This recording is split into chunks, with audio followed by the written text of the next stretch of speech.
Hi there and welcome to my video. Today we are going to talk a little bit about organizing jelly prints.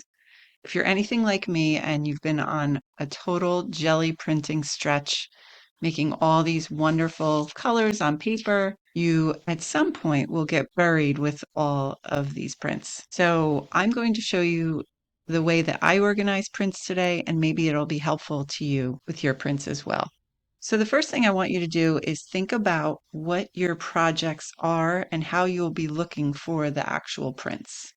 So I know that I'm going to use mine for collage because I do a lot of collage work on different heavy duty papers. I do it on canvas, and I like to have different papers in the background to choose from.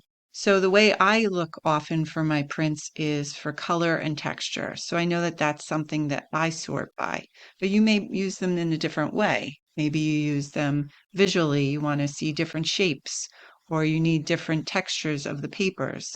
So the idea is to separate them out into different categories so that when you need them, you can find them. The first thing I'm going to do is separate them out into paper type. So I know I have a few different styles in here. I have copy paper, and then I have things printed on deli paper, and then I also have prints on scrapbook paper. So I'm going to sort them and then show you the next step.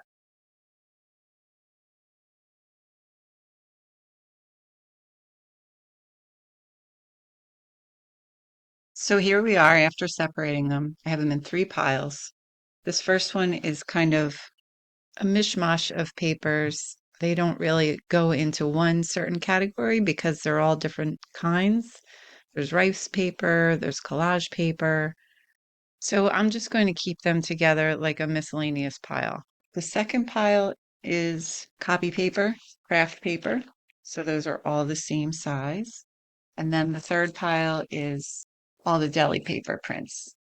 So now what I'm going to do is separate each pile into a little bit of a color order. Something to keep in mind. The reason why I do this is because I know that I'm going to use prints on copy paper and on deli paper.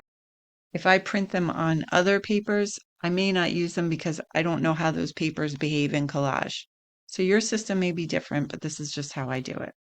I did come across a bunch of papers that I know I'm not going to use while I was sifting through.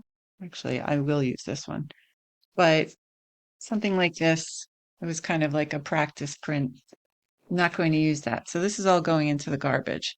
So going through the papers is a really great idea because it allows you to get rid of the things that you're actually not going to use. So next step is to color coordinate each pile. Let's see how it goes.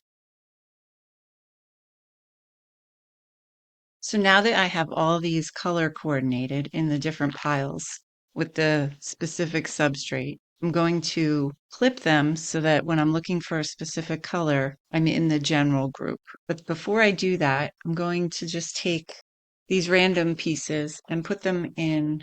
I have a scrapbook paper folder. I got a bunch of them, I think, on Amazon. So I'm just going to pop these in.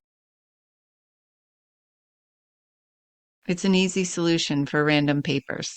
Next thing, I'm just going to clip these with small binder clips.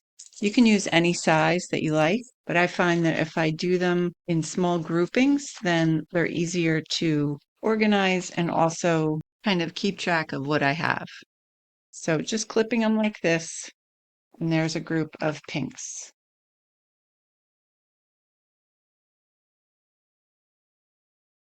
Those are pinky orangey.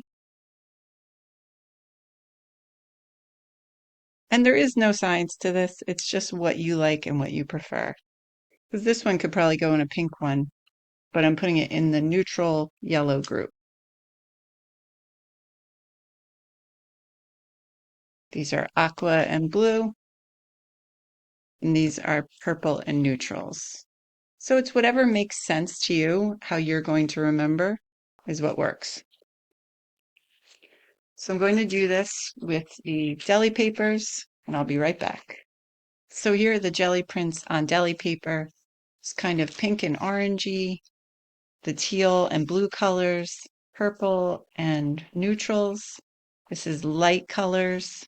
and then blacks. So now that we have everything organized by color, where are we going to store them?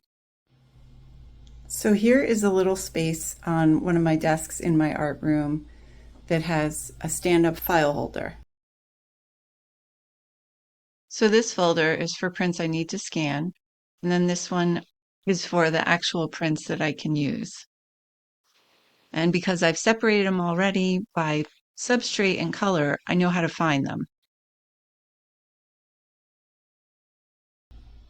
There are a lot of ways to organize jelly prints, and the best way is the one that works for you. So while you're going through your process of organizing, think about things like, do I need all these papers? What is the easiest way for me to access them? And how can I find the ones that I really want? I think either color coordinating or by texture or by paper substrate or even by shape can help keep you organized. I hope this was helpful to you today, and thanks so much for joining me. I hope to see you again soon.